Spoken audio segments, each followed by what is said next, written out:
পুরোপুরি প্রস্তুত ইসরায়েল, যে কোনো সময় হামলা হতে পারে ইরানে। তবে এই সংকটের মাঝেও সরাসরি সামরিক অভিযান সমর্থন করছে না যুক্তরাষ্ট্র। এই তথ্য সরাসরি জানানো হয়েছে মার্কিন কর্মকর্তাদের। জানা গেছে, আমেরিকান গোয়েন্দা ও কূটনৈতিক মহলে গুঞ্জন উঠেছে ইসরায়েল পুরোপুরি প্রস্তুত রয়েছে। তারা যে কোনো মুহূর্তে ইরানের সামরিক অভিযান শুরু করতে পারে।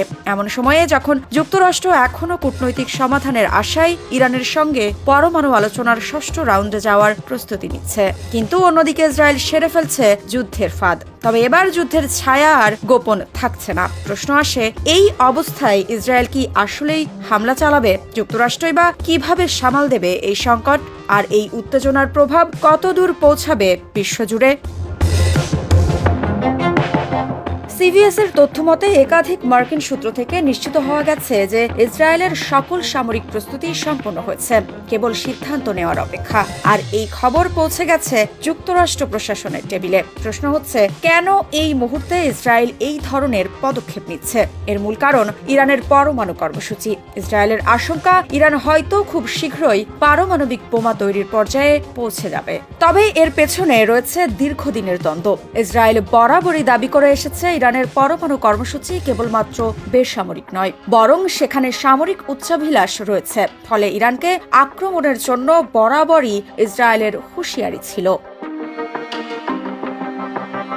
তবে এই সংকটের মাঝেও যুক্তরাষ্ট্র সরাসরি সামরিক অভিযান সমর্থন করছে না, বরং মার্কিন বিশেষ দূত স্টিভ উইটকফ আগামী কিছু দিনের মধ্যে ইরানের সঙ্গে ষষ্ঠ দফার আলোচনায় বসতে যাচ্ছেন। অর্থাৎ একদিকে ইসরায়েল যখন যুদ্ধের দিকে এগোচ্ছে, অন্যদিকে ওয়াশিংটন এখনও কূটনৈতিক সমাধানের চেষ্টা করছে। তবে যুদ্ধের ঝুঁকি একেবারেই অস্বীকার করছে না মার্কিন প্রশাসন। তবে যুদ্ধের ঝুঁকি কতটা বড় হতে পারে তার ইঙ্গিত পাওয়া যাচ্ছে যুক্তরাষ্ট্রের সাম্প্রতিক পদক্ষেপ থেকে। মার্কিন প্রতিরক্ষা সচিব পিট হেগসেট মধ্যপ্রাচ্য থেকে মার্কিন সেনাদের পরিবারের সদস্যদের স্বেচ্ছামূলক প্রস্থানের অনুমতি দিয়েছেন।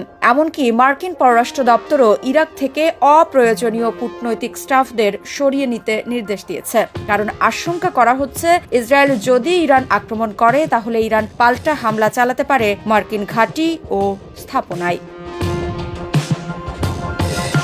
এই প্রসঙ্গে মার্কিন প্রেসিডেন্ট ডোনাল্ড ট্রাম্প জানিয়েছেন, এই অঞ্চল এখন বিপজ্জনক হয়ে উঠেছে, তাই মার্কিন নাগরিকদের সতর্কতামূলকভাবে চলে যেতে বলা হয়েছে। ট্রাম্প আবারও তার পূর্বের অবস্থান পুনর্ব্যক্ত করেছেন।